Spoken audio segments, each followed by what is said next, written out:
Hi guys, शुभ संध्याकाळ. दिवाबत्ती केलेली आहे. तुळशीजवळ दिवा वगैरे लावून सर्व काही 7 वाजले गाईज. आपलं रोजचं काम आहे. चला आता दिवाबत्ती लावून झाली, बोलली थोडंसं मॅगीला फिरायला नेऊ. बघा, फिरण्यासाठी मॅगी किती पटापट लवकर पुढे गेली. स्वतःची चप्पल घेतली घालून. आता माझी चप्पल ती मला देते. लिफ्टकडे पण स्वतःच पहिलेच गेली, पहिले जाऊन उभी राहिली. माझा वेटसुद्धा तिने केलं नाही आणि माझ्याकडं बघते मी ओरडेल की काय का काय. बघा गाईज, ते बघा लिफ्ट कधी येईल असं विचारते गाईज ती मला. खूप खाली गेलेली होती लिफ्ट, त्याच्यामुळे आम्हाला खूप वेट करावं लागलं लिफ्टसाठी. खूप वेळ वेट, ती पण कंटाळली, पण शांत उभी होती.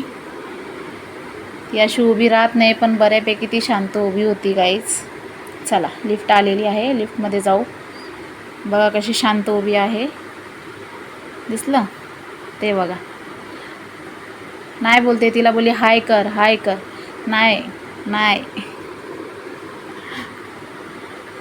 बाकी काही. चला खाली उतरलेलो आहे. मॅगी बघा माझ्या पुढे पुढे, सगळं माझ्या पुढे. आता तिला डॉगी दिसला म्हटल्यावर विषयच नाही आमचा.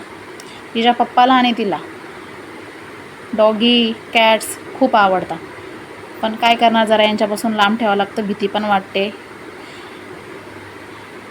किराणा दुकानात आलेलो आहे.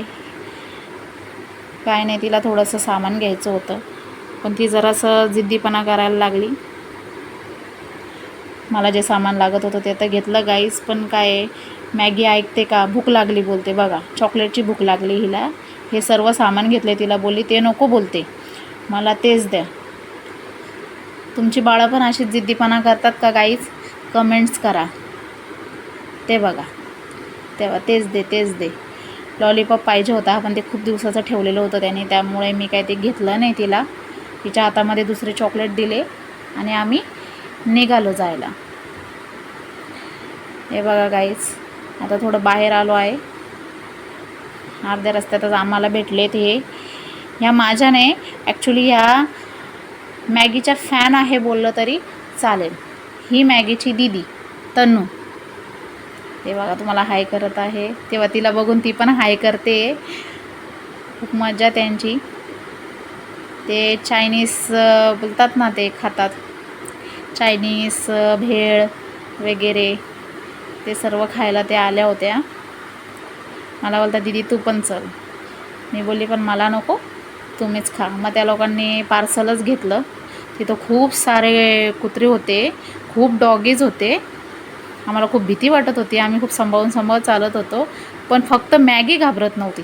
मॅगी त्यांना बघत चालली होती. यांची ये बा कसे हे जे चायनीज भेळ वगैरे मी तुम्हाला बोलली ते घेतले होते, ते खात का त्यांचा हा गेम आहे, गेम खेळत आहे. ताई तू व्हिडिओ काढ असे बोलले. मग मी घेतला व्हिडिओ काढायला, पण बघा त्यांचं. मॅगी मस्त एन्जॉय करत होती, खात होती मॅगी. ते बघा कसे खातात वगैरे. ही अशी मस्ती असते यांची. मला बोलली दीदी तू व्हिडिओ काढ. मी व्हिडिओ काढत होती यांचा. व्हिडिओ काढून झाला. आता काय त्यांना बोलली बस करा आता, कारण की खूप. ते बघा असा कोणता खेळ आहे, कोणता गेम आहे माहीत नाही. तन्नूनी तर अख्खंच म्हणजे खाता अख्खं हिनीच खाऊन टाकलं, हिनीच संपवून टाकलं सगळं. त्या बिचाऱ्या दोघी बघतच राहिल्या आणि एवढा जीव पण नव्हता का त्या दोघी तन्नू एवढं खातील. ते बघा, तेव्हा ती तिकडं गेली, तिला इतका त्रास झाला जिने तेव्हा ती तिकडं गेली. तिला एकदम वॉमिटिंग सारखंच झालेलं, पण तिने कंट्रोल केलं. ते ब्रेक घेतला आहे त्यांनी थोडा तिच्यामुळे. हे बघा ही मॅगी गेली बघा. आता हिला काय गरज आहे का? ते बघा, आता ही काय त्यांच्यासारखी पळत खाणार आहे का एवढं तिखट? बघा कशी मध्ये करते. दीदी दे. हे असं आहे आमचं सर्व. प्रत्येक गोष्टीत मध्ये करते गाईज, प्रत्येक गोष्टीत. मुलं अशीच असतात, पण मॅगी जरा जास्तच करते. ते बघा चालू झाला यांचा गेम परत. बघा झालं, संपवलं हिने. लास्ट ठेवलं हिने सर्व संपवलं असेल. तेव्हा किती चटणी टाकली बघितली तनुनी. ते बघा मॅगी बघत आहे. मॅगीला माहिती आता चटणी टाकली आपल्या काही खाता येणार नाही, म्हणून मी पण इकडं त्यांचं या दीदीच्या आई आहे, आपल्या मॅगीच्या आई आहेत, आणि तनूची मम्मी. आता आम्ही घरी आलेलो आहे. च्या पप्पाने व्हेज आणलेलं होतं, चायनीज व्हेज राईस. आमचं खाऊन झालेलं होतं, पण मॅगी रडत होती. चला बाय गाईज, पुन्हा भेटूया.